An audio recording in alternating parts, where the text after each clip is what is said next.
Jesus Cristo.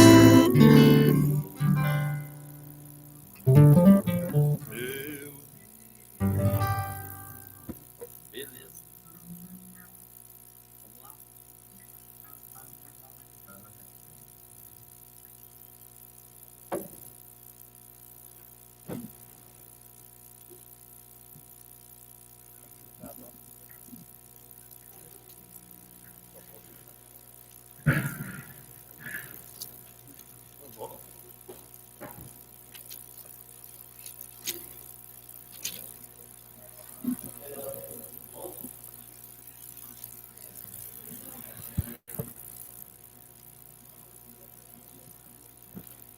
Boa noite, queridos irmãos. São todos bem-vindos aqui para celebrarmos juntos ao nome de Jesus. Que bom rever os irmãos, né? Todos bem-vindos, é uma alegria para nós. E também aqueles que estão em casa, sejam bem-vindos para cultuarmos juntos nessa noite. Estamos aqui pelo nome de Jesus e gostaria de orar com vocês, pedindo que Ele se manifeste poderosamente no meio de nós, que Ele se agrade do nosso culto, e que Ele abençoe a vida de cada pessoa que está participando nesta noite conosco. Feche os olhos, vamos curvar nossas cabeças, vamos orar pedindo a direção de Deus para tudo que vamos fazer aqui, que seja para a honra e para a glória do nome do Senhor. Nosso Deus e nosso Pai, nós somos agradecidos ao Senhor e reconhecemos que não há outro que seja digno de louvor e adoração como é o nome do Senhor. Aqui em toda a terra, venha se alegrar conosco, com a igreja do Senhor, que nesta noite presta este culto de ações de graças, de adoração, em reconhecimento à tua soberania, à tua magnificência. Tu és benigno, bondoso conosco, paciente e misericordioso, e nós chegamos aqui hoje trazendo essa alegria, trazendo contentamento, o prazer de estar com o Senhor, de estar com os irmãos, de nos reunirmos como igreja do Senhor. Pai, manifesta aqui a tua presença, o teu poder no meio de nós, para realizar milagres, para trazer a cura, a consolação, para que o Senhor venha ajudar cada irmão em sua necessidade, conforme o poder que há no nome de Jesus. Fica conosco e receba este culto em nome de nosso Senhor e Salvador Jesus Cristo. Amém. Convido vocês a se colocarem de pé, vamos celebrar a Jesus Cristo, nosso Senhor. Salmo 95 diz: venham, cantemos ao Senhor com alegria, aclamemos a rocha da nossa salvação, vamos à presença dele com ações de graças, vamos aclamá-lo com cântico de louvor, pois o Senhor é o grande Deus, o grande Rei acima de todos os deuses. Vamos adorá-lo em espírito e em verdade. Convidamos todos vocês a participarem desse culto.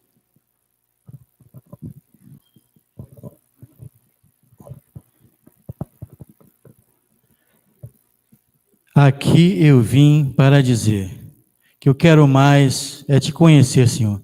Se você veio nesse culto com esse objetivo, com esta vontade no seu coração de buscar o nome do Senhor, vamos buscá-lo nesse momento, amém?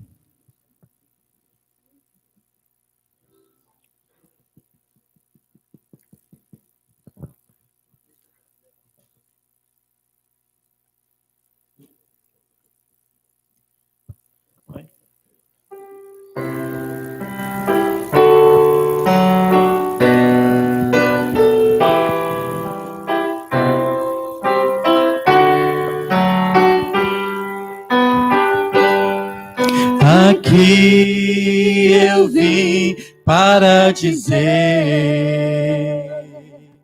que eu quero mais te conhecer.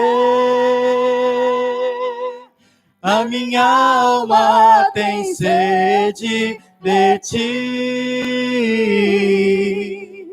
Ó Espírito Santo, estou aqui. Aqui eu vim para dizer. Aqui eu vim para dizer que eu quero mais te conhecer. A minha alma tem sede de ti. Ó Espírito Santo, estou aqui. Vem Espírito de Deus, vem Espírito de Deus, o meu coração é o teu altar. Vem Espírito de Deus, vem Espírito de Deus, o meu coração é o teu altar. Flui Espírito de Deus. Flui Espírito de Deus. Flui aqui neste lugar. Flui aqui neste lugar. Flui sobre mim, ministra o teu propósito. O meu coração é o teu altar. Vem Espírito de Deus, vem Espírito de Deus, o meu coração é o teu altar. Vem Espírito de Deus, vem Espírito de Deus, o meu coração é o teu altar. O meu coração é o teu altar. O meu coração é o teu altar.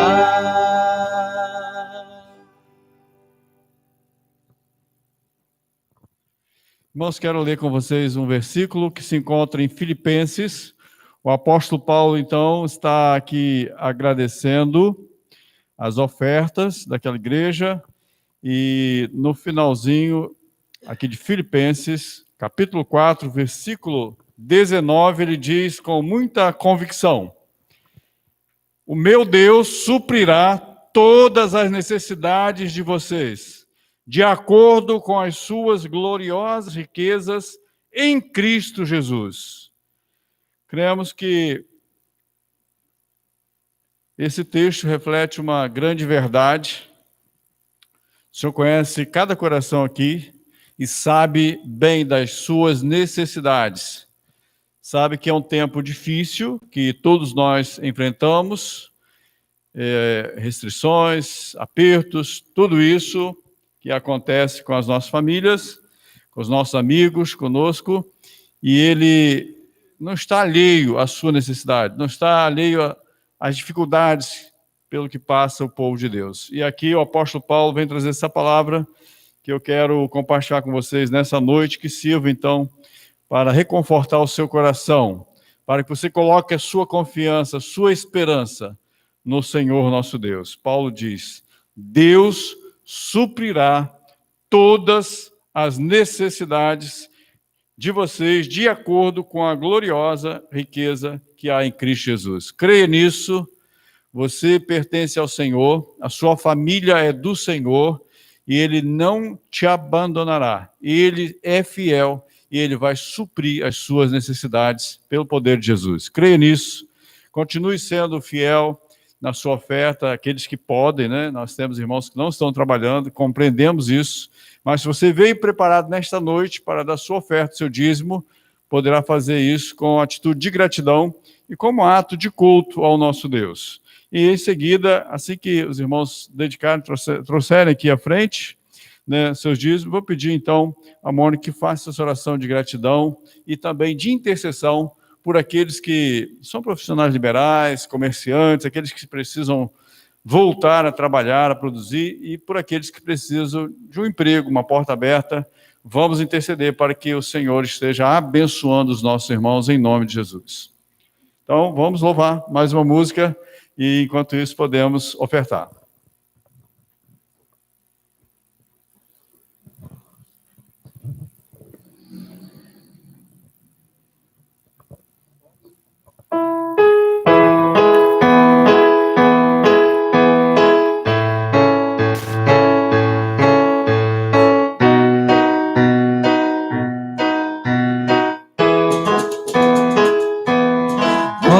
quão bom e agradável ter amigos e irmãos, comunhão,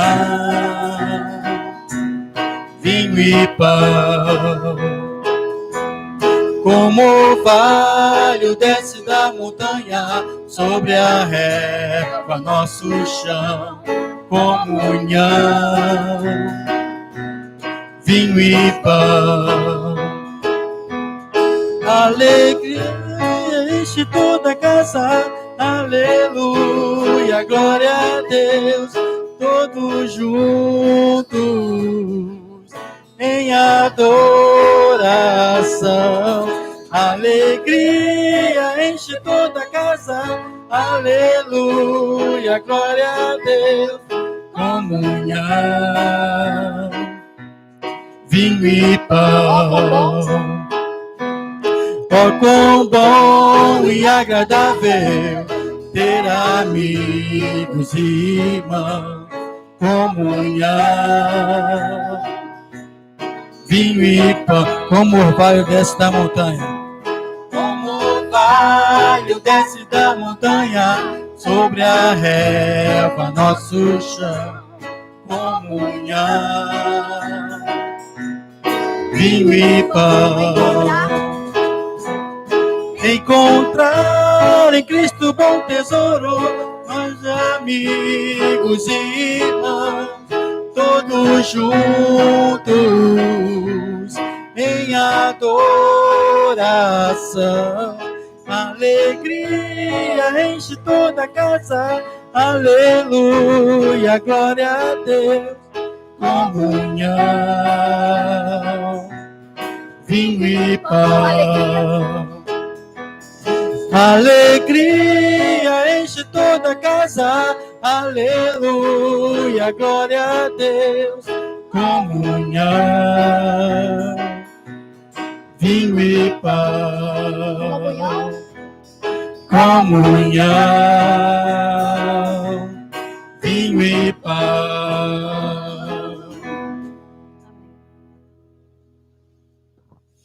Disso que a gente tem sentido tanta falta nesses dias de quarentena, dessa comunhão tão maravilhosa que nós temos com os nossos irmãos, com você que está aí em casa, sabe que nós temos orado por cada família da nossa igreja, com todo carinho e com muita saudade. Deus abençoe cada um de nós. Vamos dedicar agora os nossos dízimos e as nossas ofertas. Pai, louvado, engrandecido seja o teu santo nome, Senhor, porque nós podemos estar na tua presença neste momento, desfrutando da alegria de podermos louvar ao Senhor, de trazer aqui no teu altar, Senhor, a nossa gratidão, o nosso melhor. Abençoa, Senhor, aqueles irmãos que puderam contribuir, os irmãos que têm sido fiéis nos teus dízimos, nas ofertas, mesmo nesses dias tão difíceis, têm sustentado aqui a tua casa, Senhor. Nós te damos graças, porque o Senhor tem levantado homens e mulheres fiéis que não tem deixado faltar, Senhor, os recursos para a tua obra. Muito obrigada, Senhor, e que o Senhor receba este culto, receba a nossa adoração, a palavra que vai ser ministrada agora pelo pastor Silvio, que ela possa vir ao encontro das nossas necessidades, falando, Senhor, aos nossos corações, nos transformando, quebrando aquilo que precisa ser quebrado e que venha nos moldar segundo o caráter de Jesus, ó Pai. Abençoa, Senhor, aqueles irmãos que estão agora nos seus lares. Abençoa os irmãos da nossa igreja que se encontram desempregados nesse momento, passando por lutas, por aflições. Sabemos que o Senhor é o Deus que supre, é o Deus provedor e que não deixa faltar nada àqueles que o temem. Por isso te pedimos, Senhor, vem suprir, vem acolher, vem atender as necessidades do teu povo, porque tu és o nosso Pai amado, o nosso refúgio, a nossa fortaleza. E é ao Senhor que nós clamamos e agradecemos, em nome de Jesus. Amém. Irmãos, podem sentar. Pastor Silvio com a palavra. Vamos ouvir agora a mensagem do Senhor, o recado de Deus para os nossos corações.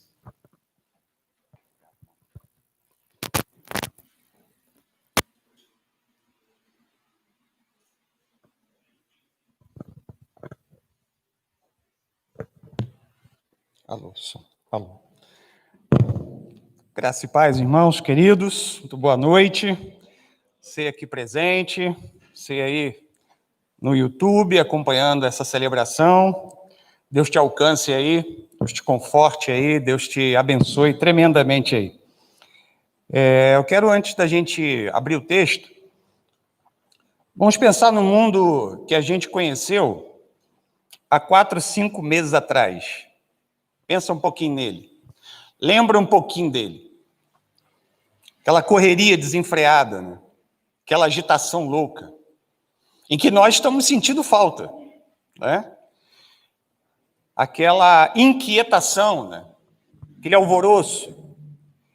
E por isso acredito que nós estamos sentindo, a sociedade está sentindo profundamente a falta dessa correria, desse frenesi, dessa agitação toda. E acreditamos que mesmo num cenário como esse, onde a gente precisa estar menos na rua, preocupado com uma pandemia, a gente precisa se preservar, a gente acaba entendendo e percebendo que alguns de nós, algumas pessoas, ou boa parte dessa sociedade, a gama dessa sociedade, ele não consegue descansar, não consegue parar. As pessoas estão dentro de suas casas, dentro de seus lares, alguns respeitando realmente as recomendações, mas o interior, a alma das pessoas, elas permanecem inquietas, agitadas. A gente tem uma demanda de estresse, de ansiedade dentro da nossa sociedade, dentro do coração do ser humano, em que só pode ser suprida pela presença de Deus. E para experimentar o alívio de todo esse estresse, para acalmar a alma, aquietar o coração, deixar a mente descansada, precisamos parar. A gente precisa realmente parar. E tem gente que não consegue parar mesmo parado. Tem gente que não consegue descansar mesmo tendo dormido por horas. Tem gente que já levanta cansado. E eu queria meditar num texto com vocês e queria justamente pensar num cenário de muita correria, de uma demanda muito grande, onde Jesus retira alguns dos seus discípulos, 3 especificamente, para um momento íntimo, para um momento de parada, para um momento de reflexão, para um momento de relacionamento com Deus, para um momento de experiência com o Senhor no monte. A gente tem falado, a gente tem analisado que com essa correria toda, com essa agitação toda, nós temos perdido a parte principal, nós temos perdido Deus. Ele não vai sair correndo atrás da gente, tentando gritar mais alto do que o barulho, do que as vozes que nós tendemos a escutar. Nós escutamos muitos barulhos, tem muito som. É bem provável que nós, se pararmos e tentar ficarmos quietos, em silêncio, por 2 minutos, a gente talvez não consiga. Porque a nossa alma está extremamente agitada, está inquieta. E isso não há imunidade para discípulos de Jesus. Eu e você lidamos com isso. Eu e você somos empurrados para esse estilo de vida. E o que Jesus fazia? Em relação aos seus seguidores, aos seus discípulos, num ambiente carregado de tensão, de medo, de correria, de agitação, o que ele faria? E eu quero convidar você a ler um dos textos bíblicos que registra a prática da espiritualidade que Jesus desenvolvia. E não era simplesmente uma prática que acontecia mediante um problema que apareceu. Isso era um princípio. Isso estava dentro da agenda de Jesus. E esse texto, essa experiência aparece registrado em 3 evangelhos. Eu vou escolher o de Lucas, está aí no capítulo 9. Lucas 9, versículo 28 em diante. Lucas 9, 28 em diante. É um texto bastante conhecido, trata-se da transfiguração de Jesus, quando ele mostra a sua glória, a sua majestade aos seus discípulos numa experiência única de oração num monte junto a Deus. Uma experiência transformadora, uma experiência maravilhosa, em que ele convida os seus discípulos a experimentarem isso. Numa época de extrema correria, eu disse pela manhã que ninguém teve uma agenda mais agitada, mais intensa do que a de Jesus. A sociedade não sabe hoje o que realmente Jesus viveu. Filho de Deus encarnado, que veio dar a sua vida, que veio morrer, que veio derramar o seu sangue pela humanidade e que ressuscitou ao terceiro dia e que trouxe redenção à humanidade. E para cumprir o seu plano, para cumprir o seu propósito, Jesus, ele requereu dele uma vida intensa. Era viagens, precisava pregar o reino de Deus, curou muitos enfermos, restaurou pessoas, libertou pessoas, fez viagens para muitos e muitos lugares, saiu da fronteira da sua terra em muitas dessas viagens, e muitas dessas viagens correndo risco, passando em meio a tempestades, precisando dar conta de pessoas, em uma quantidade de discípulos que até a sua morte eram em torno de 70, depois dela chegou a 120, ter que cuidar daqueles 12 apóstolos, que não eram camaradas nada fáceis, ter que dar assistência à família desses camaradas, ter que dar assistência à sua própria família, falar a multidões, ensinar as multidões, enfrentar aquele grupo de religiosos que existiam naquela época, demandava debates. Então, a vida de Jesus era uma vida bastante concorrida. E esse episódio aqui, ele não pode nem ser interpretado muito solto, porque é uma sequência. No capítulo, esse capítulo aqui é um capítulo muito intenso. E tem um elemento aqui dentro desse cenário, até chegar o versículo 28 ao 36, que é a oração de Jesus e se transfigurando para os discípulos, que são abordagens e falas de Jesus exclusiva para os seus discípulos, em que, por exemplo, aí dos versos 18 em diante, ele começa a falar sobre a sua partida. Ele começa a falar sobre sua morte. Quando inicia no versículo 28, ele diz 8 dias depois de ele ter dito essas coisas, ou seja, aquela semana foi uma semana muito pesada. Além de dizer aos seus discípulos, de anunciar aos seus discípulos que estaria partindo, que o estaria deixando, ele também, aqui do 23 ao 27, ele vai pregar aquela palavra sobre carregar a cruz, sobre negar a si mesmo. Então, a semana foi uma semana pesada. Aqueles discípulos ali, possivelmente, estavam bastante perplexos, estavam bastante tristes. E aí vem Jesus com uma abordagem, com um direcionamento, pelo menos para 3 deles, em que acontece essa coisa impactante aqui, nesse Monte da Transfiguração, que a gente vai ler agora do 28 até o 36, tá bom? Cerca de 8 dias depois de proferidas essas palavras que eu acabei de comentar, tomando consigo a Pedro, João e Tiago, subiu ao monte com o propósito de orar. Esse era o propósito de subir ao monte, e isso não era uma prática exclusiva por causa daquela semana. Jesus tinha como hábito a prática da oração, né? No verso 18, vai dizer assim, estando ele orando à parte. Jesus separava, Jesus parava, Jesus aquietava a sua alma no meio daquele turbilhão de demandas, de lutas e desafios, para aquietar e para poder estar diante do Senhor. Isso era um hábito que nós, discípulos modernos, precisamos readquirir. Versículo 29. E aconteceu que, enquanto ele orava, a aparência do seu rosto se transfigurou e suas vestes resplandeceram de brancura, Guarda esse versículo aí, ele é importante. E eis que 2 varões falavam com ele, Moisés e Elias, os quais apareceram em glória e falavam de sua partida, que ele estava para cumprir em Jerusalém. Pedro e seus companheiros achavam-se premidos de sono. Guarda essa palavra aqui que ela é importante. Mas, conservando-se acordados, viram a sua glória e os 2 varões que estavam com ele, ou seja, Moisés e Elias.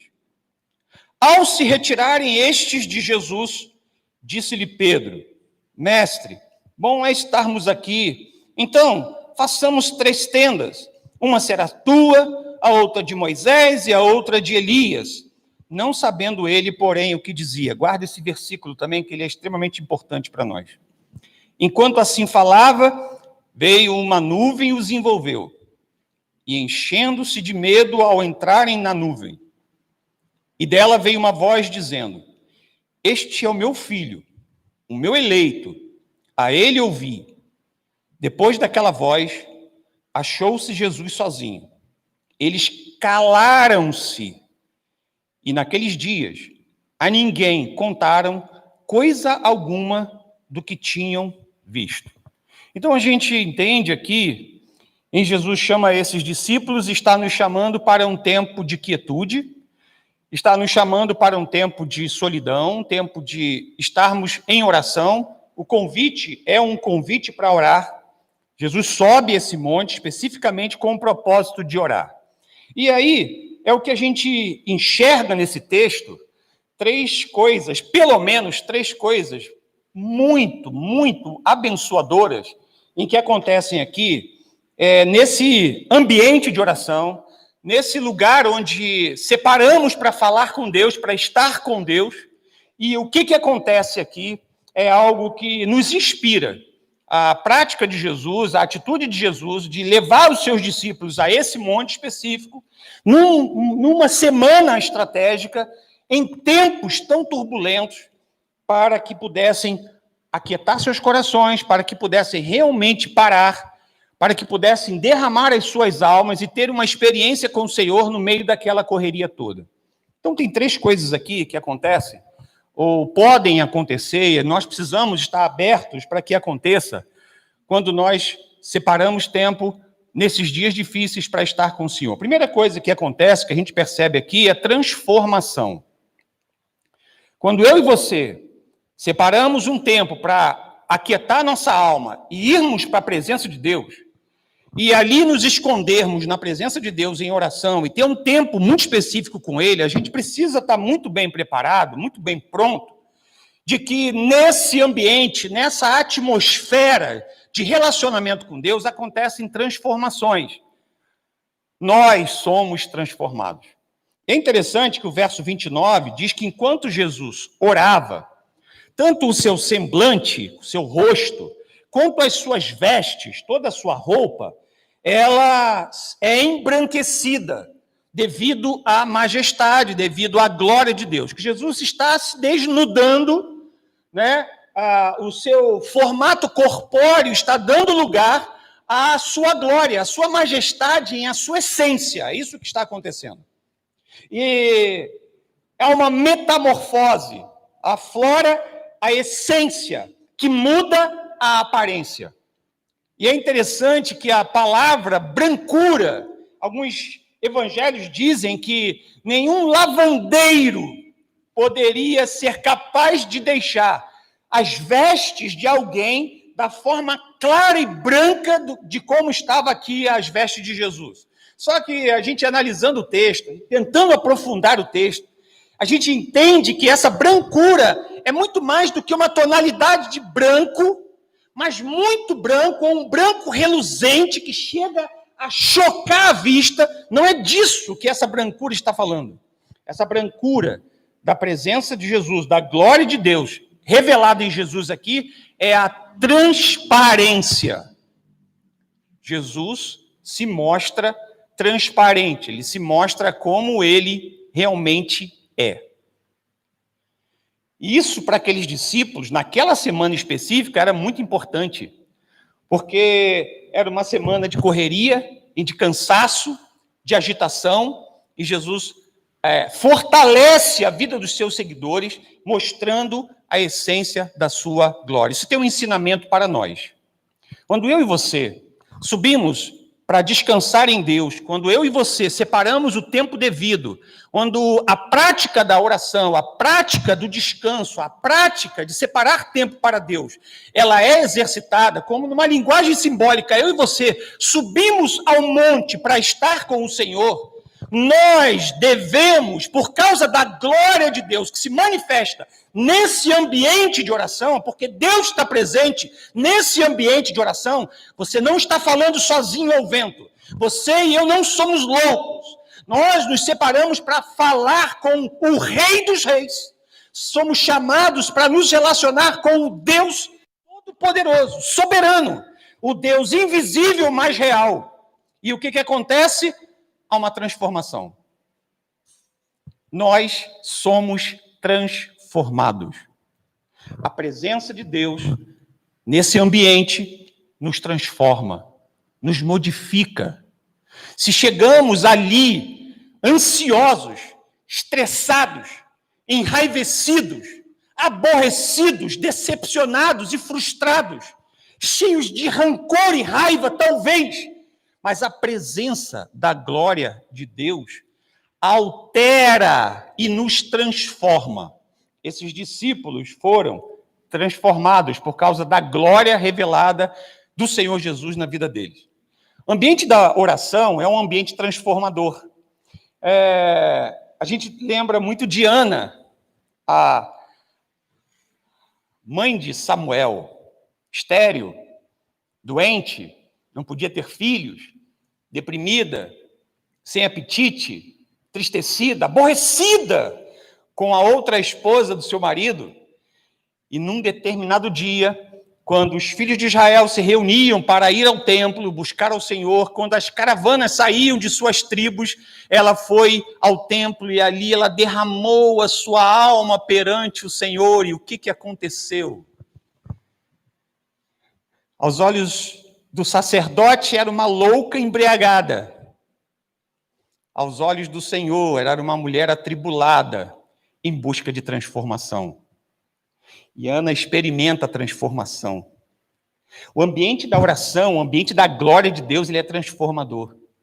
Quando a gente chega lá no capítulo 1 Samuel, capítulo 1, 18, por aí, a Bíblia diz que quando ela sai daquele ambiente, quando ela sai daquela atmosfera, seu semblante já era diferente. Ela já sai animada. Ela adquire apetite. Ela volta para casa diferente.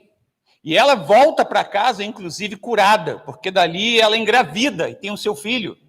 Então, amados, o ambiente da oração, o ambiente onde separamos para estar com Deus, ele é transformador. Talvez ele não seja transformador do outro, que a gente queira tanto que seja transformado. Talvez não se transforme o cenário, a situação, o contexto que nós estamos vivendo. Sempre pedimos isso, mas nós temos a certeza de que nós podemos ser transformados, podemos ver a glória de Deus, a metamorfose de Deus acontecendo em nós. E isso é alguma coisa sobrenatural, fora do comum. Não perca esse momento de estar diante do Senhor. Então, a primeira coisa que a gente percebe aqui, que esse ambiente de oração ele tem um propósito de nos transformar. A segunda coisa que a gente percebe é que esse ambiente de oração ele tem a capacidade de nos despertar. Se a gente olhar aí para o verso 32, pelo fato da semana ter sido tão pesada, e dos caras carregarem na mente a ideia de que Jesus, eles ficariam órfãos de Jesus, a semana era uma semana difícil, estava todo mundo cansado, esgotado, e ainda sobem aquela montanha. E a Bíblia então nos diz que eles estavam sonolentos, estavam exaustos de sono, estavam fechando os olhos, estavam fisicamente esmagados de cansaço.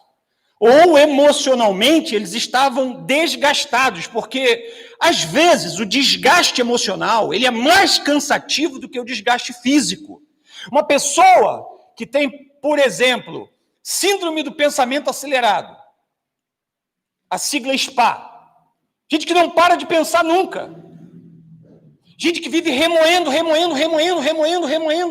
não relaxa, de verdade. Gente que até senta no sofá, mas quando você olha para ele, você conhece ele, o olhinho dele está virado para cá, está virado para lá, ele está pensando em alguma coisa. E a gente está vivendo um tempo de bastante ansiedade. E esse desgaste possivelmente carregava os discípulos a esse monte. Tanto que eles estavam exaustos, estavam exauridos, como muitas pessoas nessa sociedade estão. E aí, é interessante que eu fui pesquisar aqui num texto, numa Bíblia que eu tenho, em que ela traduz quase que no original o Novo Testamento em grego. E esse versículo diz assim, eu não sei se você está com sua Bíblia aberta aí, se quiser olhar esse versículo 32, acho que é o 32, é o 32. Pedro, João e Tiago estavam sobrecarregados de sono. Pensam em 3 pessoas sobrecarregadas de sono. Esse cara está sendo quase carregado, de tão cambaleante que ele deve estar.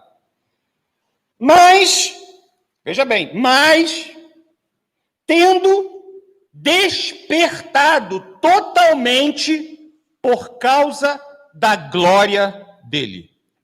Quando a glória de Deus se manifesta no ambiente de oração, aqueles que estavam sonolentos, desanimados, cambaleantes, eles são despertados.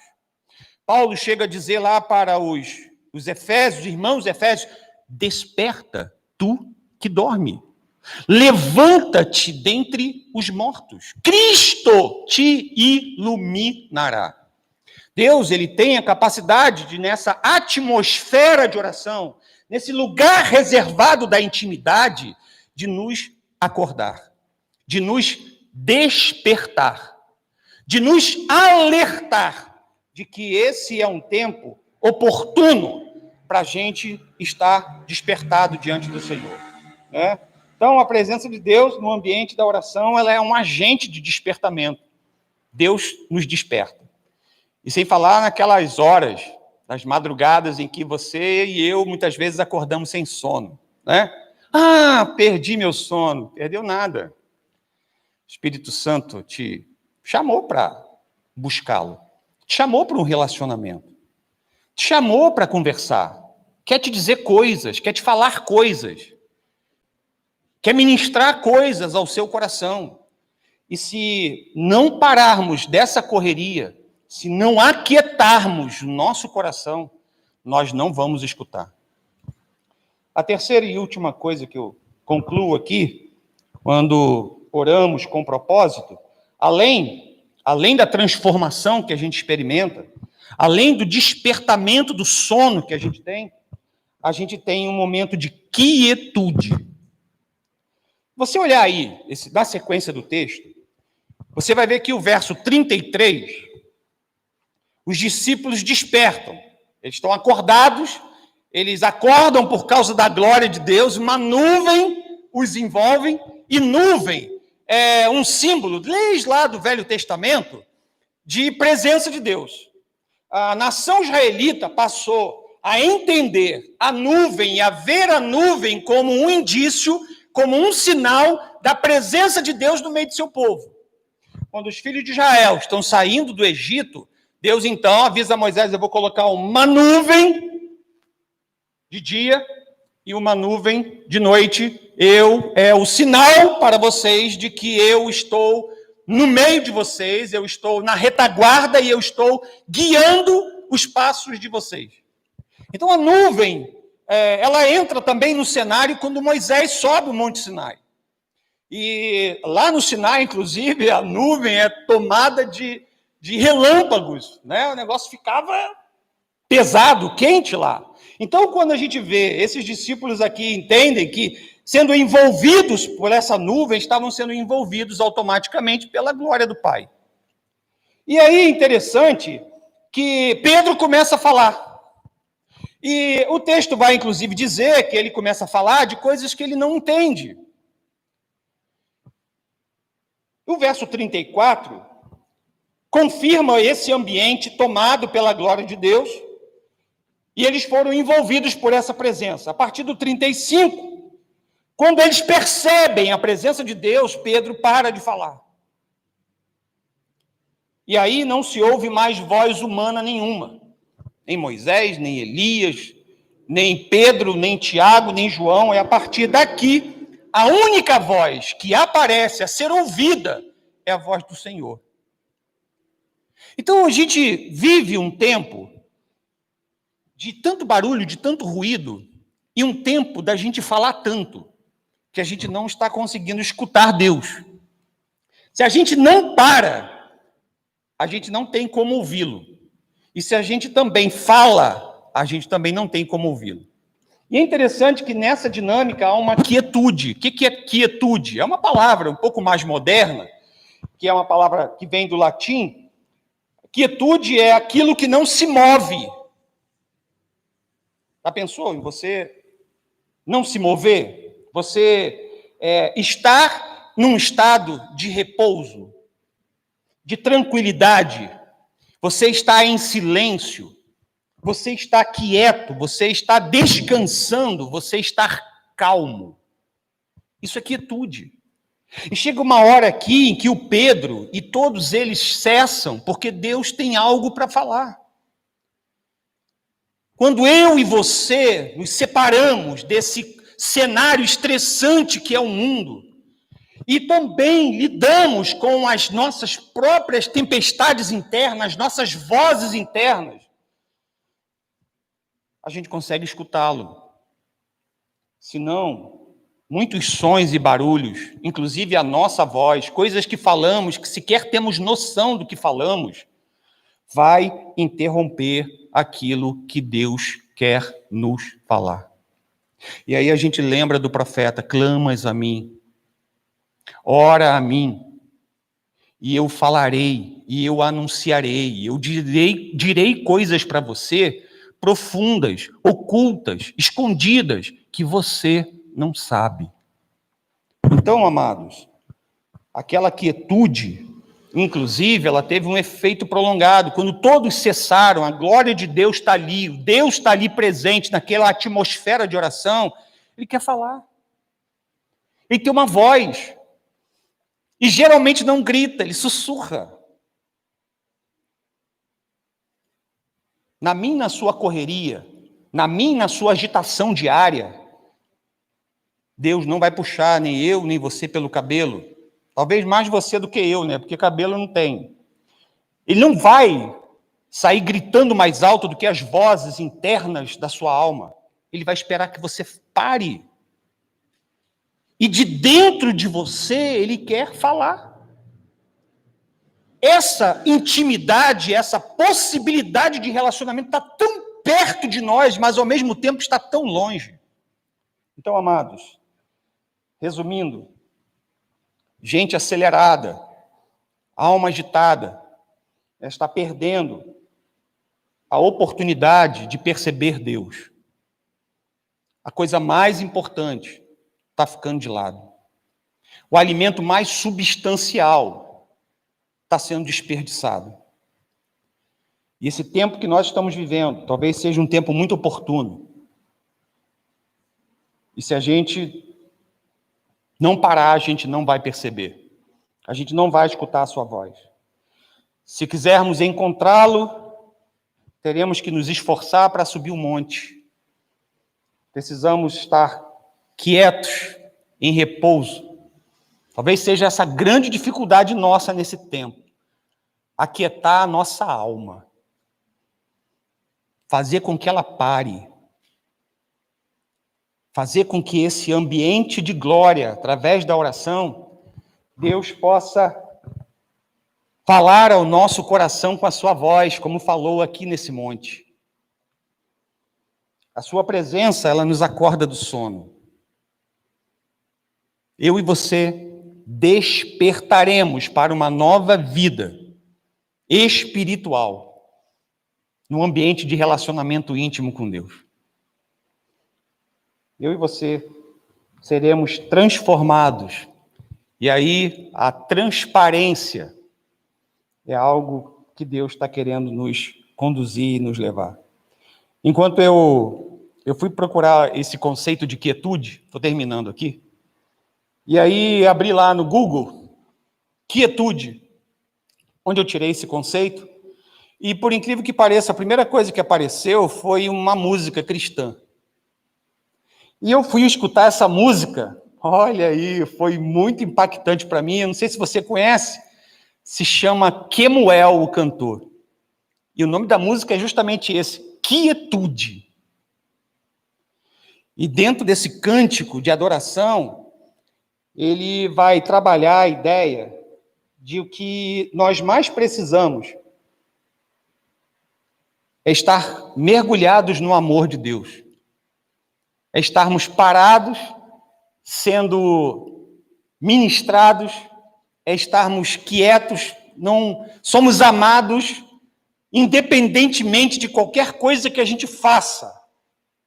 E a gente só experimenta isso quando a gente se aquieta.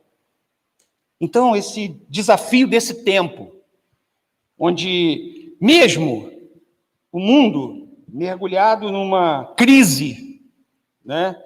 Numa crise de pandemia, numa crise econômica, numa preocupação com a saúde, de muitas mortes, e a gente sabe o quanto isso é difícil, quantas pessoas estão enlutadas, mas quantas pessoas também estão tão vazias, estão tão secas, estão tão inquietas, estão tão agitadas em suas almas, em que não conseguem experimentar a presença de Deus, a palavra de Deus, a glória de Deus. Baixe sua cabeça um pouquinho, feche seus olhos, pense nessas coisas, pense no mundo como era antes. Eu e você podemos orar por uma quantidade de pessoas que estão diagnosticadas positivamente com o vírus, famílias enlutadas. Temos opiniões diferentes sobre a abertura da economia, abertura do comércio, aglomerações. Temos ideias diferentes e tudo isso pode e precisa ser respeitado. Mas algo em comum aos discípulos é que uma agenda cheia, uma vida agitada, corrida, ela pode impossibilitar, ela pode bloquear a experiência mais fantástica que o discípulo pode ter na vida: intimidade com seu mestre. E se você é alguém que, além de estar inserido no mundo da Marta de Betânia, onde a vida é fazer, onde a vida é agitar, onde a vida é marcada por atividades ou ativismos, o Senhor, nessa noite, traz-nos a reflexão de que a melhor parte foi a Maria de Betânia que escolheu, em não entrar no mundo de Marta, mas ter tempo aos pés do Senhor. Essa parte, disse Jesus, não pode ser tirada. Essa parte é a parte principal, porque ali, de glória em glória, nós somos transformados. Porque é ali, naquele ambiente de nuvem, é que nós somos despertados. É ali, quando paramos tudo, principalmente a nossa mente e o nosso coração, é que nós somos envolvidos e nós conseguimos escutar a voz dele. E escutando a voz dele, nós não nos perdemos nas nossas necessidades e nas nossas atitudes e nas nossas precipitações. Acredite, em tempos turbulentos, em tempos difíceis de notícias ruins, Deus está chamando você e eu para um lugar de quietude, secreto, de intimidade, na presença dele. Eu e você desceremos desse monte totalmente diferentes, entendendo que isso é um princípio e uma prioridade para nós.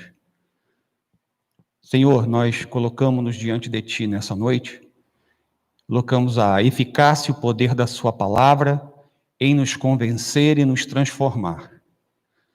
Nós queremos, ó Pai, que nos ajude em tempos tão turbulentos, em meio a tantos barulhos externos e internos, a gente conseguir aquietar a nossa alma e a gente conseguir parar para a gente estar contigo. Nós assumimos, Deus, que temos sido empurrados pelos valores dessa sociedade agitada, frenética, comprometida por fazer. Mas nós estamos entendendo que nós somos chamados para ser. Nós queremos, ó Deus, aprender nesse tempo de pandemia, de dificuldade, de notícias difíceis, de tempos incertos. Nós queremos crer que Tu, ó Deus, está nos chamando para uma intimidade, algo mais profundo. Está nos chamando para um lugar mais elevado. Por isso, Deus, nós queremos pedir que o Senhor nos ajude a subir. Por nós mesmos nós temos dificuldades. Nós queremos ouvir a Sua voz, Senhor. São tantas vozes, são tantos barulhos que nós escutamos. Temos tanta dificuldade de aquietar a nossa alma e de consagrar a nossa mente, o nosso coração ao Senhor. Mas acreditamos ser possível, Deus, com a Sua ajuda. Nós entregamos qualquer coração ansioso ou ansiosa nesse momento. Pessoas que têm a mente tomada por preocupações, por ansiedades. Nós lançamos sobre o Senhor as nossas ansiedades, porque Tu é Deus zeloso, Tu tem cuidado de nós. Ajuda-nos a entender que Tu nos chamou primeiramente para um relacionamento contigo. Nos chamou para Te conhecer e continuar Te conhecendo. E partilhar com outros o conhecimento que recebemos de Ti. Pai, obrigado. Que a Tua graça seja suficiente para o nosso espírito, que a nossa alma se deleite da Tua presença. Transforma-nos segundo o modelo e o formato do Teu querer. Dá-nos um coração e uma mente quieta e ouvidos aguçados e prontos para Te escutar. Muito obrigado, ó Deus. Oramos assim, no nome do Senhor Jesus. Amém. Glória a Deus. Amém. Obrigado. Louvado seja Deus por essa palavra tão clara, quando o Senhor Jesus, que está presente no meio de nós, está nos convidando a caminhar perto, a chegar junto dele. Então, irmãos, não deixe que as muitas ocupações ou distrações venham nos separar dessa presença maravilhosa de Jesus Cristo, nosso Senhor. É uma oportunidade, é uma graça. Então, nós podemos viver, habitar com o Senhor, na presença do Senhor. Não vamos desperdiçar nosso tempo, nossa vida de maneira nenhuma, mas vamos consagrar nossa vida na presença do Senhor. Ele está convidando, venham, né? Venham a mim, vocês estão cansados, sobrecarregados, e eu vos aliviarei. Louvamos a Deus por esse convite maravilhoso que recebemos nesta noite, da parte do Senhor Jesus, e tão bem explicado aqui através dessa mensagem. Nós entendemos, e agora o que vamos fazer com isso? Não é? Queria que você pensasse, não é uma teoria, é o Evangelho de Jesus. Isso deve nos levar a uma atitude, a uma decisão. Nós queremos sair daqui hoje decididos. Eu quero separar mais tempo nessa próxima semana para ler a minha Bíblia, para ouvir a palavra do Senhor, para separar um tempo de meditação, de oração. Vamos fazer isso, vamos nos propor a isso. O que você vai fazer com o que você recebeu aqui nessa mensagem de hoje? Gostaria que você deixasse ser transformado. Jesus está te convidando, Ele quer caminhar com você. A Bíblia diz que Jesus convida adoradores, pessoas que possam adorá-lo de maneira espiritual. Vamos fazer isso? Vamos melhorar nosso relacionamento com o Senhor? A palavra é muito clara. E há um outro convite, não é? O hino do Inário para o Culto Cristão, no número 514, tem uma letra tão bacana que eu resolvi compartilhar com vocês para nós iniciarmos aqui a celebração da nossa ceia hoje à noite. Venham à mesa, convida o Senhor, venham lembrar-se de mim. Foi por vocês que morri em amor, venham lembrar-se de mim. Eis-nos aqui, tua ceia celebrar, para lembrar-nos de ti. Nossa aliança contigo renovar, tudo fazendo em memória de ti. Esse é meu corpo, comamos do pão, venham lembrar-se de mim. Ele é o símbolo da salvação, venham lembrar-se de mim. Venham do cálice, o vinho beber, venham lembrar-se de mim. Esse é meu sangue, venham viver, venham lembrar-se de mim. Pela letra e pelo evangelho fica muito claro que a celebração da ceia do Senhor não é para curar, perdoar pecados, não é para isso. São ordenanças que a igreja celebra, realiza, como a ceia do Senhor, o batismo, né? Tendo o corpo de Cristo reunidos em comunhão e na presença do Senhor Jesus, em obediência àquilo que Ele nos mandou fazer. E nesta noite, então, os irmãos batizados em nome do Pai, do Filho e do Espírito Santo se encontram em comunhão com a igreja do Senhor, com o próprio Jesus Cristo, poderão receber o pão e o cálice. No nosso caso, servíamos o suco de uva, mas na época de Jesus e em outros lugares, o vinho, né, que simboliza o sangue de Jesus, que foi derramado na cruz. E o texto que eu vou ler aqui de Mateus fala para perdoar os nossos pecados. Mateus, então, capítulo 26, fala da celebração da ceia do Senhor e daquele jantar de Páscoa, quando, capítulo 26, versículo 17, no primeiro dia da festa dos pães sem fermento, da Páscoa, os discípulos dirigiram-se a Jesus e lhe perguntaram: onde queres que preparemos a refeição da Páscoa? E ele respondeu dizendo que entrassem na cidade, procurassem um certo homem e lhe dissessem: o mestre diz, o meu tempo está próximo, vou celebrar a Páscoa com meus discípulos em sua casa. Os discípulos fizeram como Jesus havia instruído e prepararam a Páscoa. Ao anoitecer, Jesus estava reclinado à mesa com os 12. E agora no versículo 26. Quando comiam, Jesus tomou o pão, deu graças, partiu e o deu a seus discípulos, dizendo: tomem e comam, isso é o meu corpo. E em seguida tomou o cálice, deu graças e o ofereceu aos discípulos, dizendo: bebam dele todos vocês, isso é o meu sangue da aliança, ou da nova aliança, que é derramado em favor de muitos, para perdão de pecados. Então, ao celebrarmos a ceia nessa noite, queremos trazer à memória o sacrifício de Jesus, seu corpo que foi mutilado, foi torturado no nosso lugar, para a remissão de pecados, foi que o seu sangue foi derramado na cruz do Calvário. Então, hoje à noite, estamos aqui com o pão e o cálice, lembrando do sacrifício de Jesus, nos lembrando da morte dele, para que possamos ser estimulados, impelidos, né, por essa lembrança a viver para o Senhor, em obediência, em gratidão, com o coração quebrantado e humilde, cheio de esperança e de fé, no nome de Jesus. Quero convidar, então, o casal Vitor e Lidiane, que vão servir os elementos da ceia. Nós vamos orar e agradecer por essa oportunidade de estarmos aqui hoje. Vou convidar a Cláudia, que vem aqui fazer esta oração, agradecendo ao Senhor por essa oportunidade que Ele nos concede, de como corpo de Cristo, Igreja do Senhor Jesus, estarmos mais uma vez celebrando a ceia com o propósito de trazer à nossa memória, com gratidão no coração, tudo que Ele é e tudo que Ele tem feito por nós, e principalmente por ter ido às últimas consequências de morrer na cruz, de dar a sua vida para a nossa salvação. Vamos então orar com a irmã Cláudia, em seguida vamos distribuir os elementos da ceia. Senhor, queremos te dar graças, ó Deus, porque o Senhor é bom, porque a sua fidelidade dura para sempre, porque o Senhor tem nos sustentado.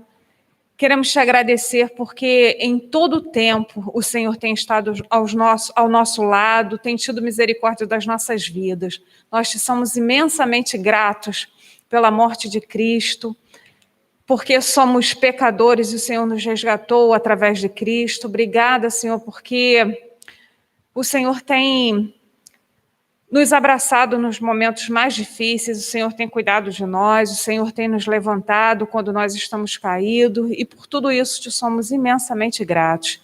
Queremos te louvar, porque Cristo verteu o seu sangue por nossos pecados, e queremos te agradecer também por esse momento agora que vamos ter da ceia, que o Senhor possa estar recebendo o nosso louvor, a nossa adoração neste momento, através desse memorial, que o Senhor possa estar abençoando particularmente cada um aqui, e que nesta noite, Pai, o Senhor possa nos abençoar ricamente. Te louvamos e te agradecemos, em nome de Jesus. Amém.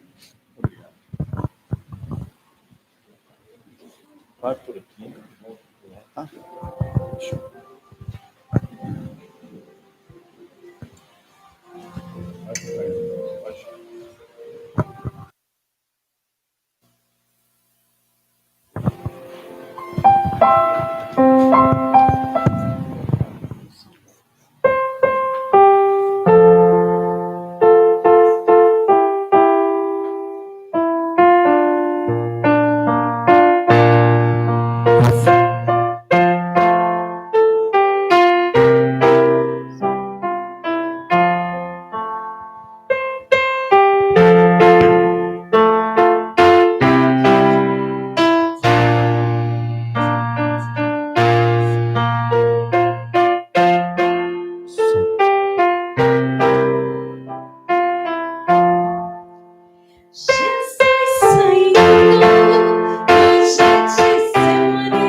Clamavam ao Pai, dizendo assim: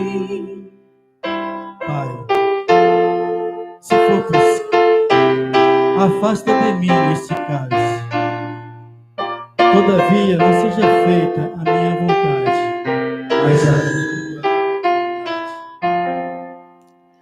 Foi assim que Deus, o Pai do céu, ouviu o seu clamor e o seu Espírito sobre o Filho manifestou. Foi então, nesse momento, que de nós ele lembrou. Gotas de sangue por nossas culpas ele suou.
Primeira carta de Paulo aos Coríntios, capítulo 11, ele nos orienta como deveríamos celebrar a ceia do Senhor.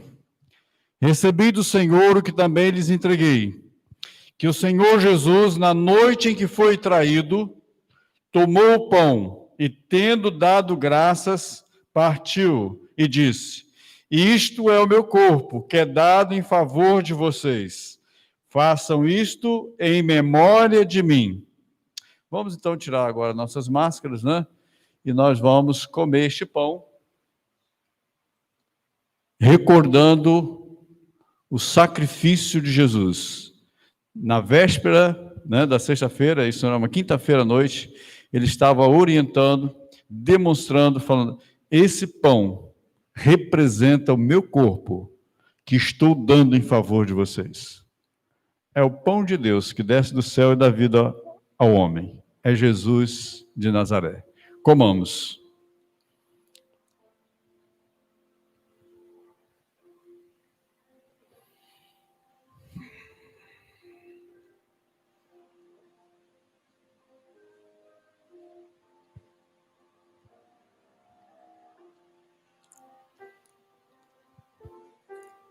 Da mesma forma, depois da ceia, ele tomou o cálice e disse: este cálice é a nova aliança no meu sangue.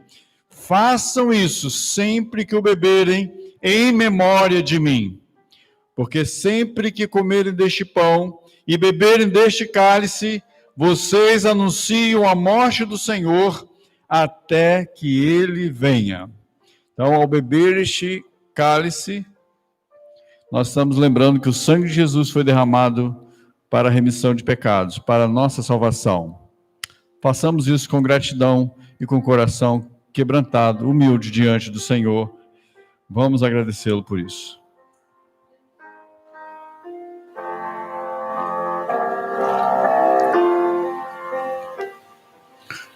No texto de Mateus que nós lemos, 26 diz que eles cantaram um hino, um salmo, e desceram daquela casa onde estavam. E aí Jesus foi para o Monte das Oliveiras, né? Onde orou intensamente. E nós vamos sair daqui também com o nosso coração alegre, celebrando, agradecendo a Jesus por tanto amor que Ele demonstrou a nós. Então, Ele não apenas pregou, Ele não apenas ensinou, mas Ele demonstrou. A ceia, né, é uma dramatização. Ele está demonstrando de maneira muito clara, né, o seu amor, a sua entrega, a sua abnegação de derramar o seu sangue, de ter seu corpo mutilado, de assumir os nossos pecados. Isaías diz que o castigo que nos traz a paz estava sobre ele. Ele levou sobre si os nossos pecados. Então, irmãos, não podemos viver com sentimento de culpas, porque Jesus já nos absolveu, já nos justificou de todo o pecado.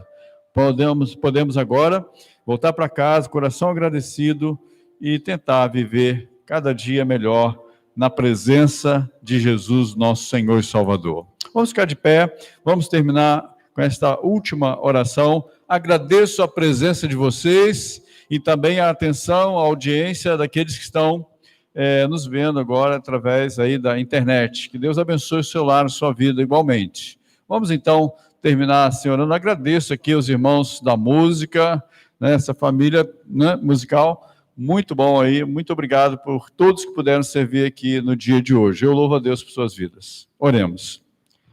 Que o amor de Deus, o nosso Pai, a graça maravilhosa do Senhor Jesus Cristo e a comunhão do Espírito Santo sejam sobre as suas vidas. Amém. Boa semana para todos vocês, em nome de Jesus.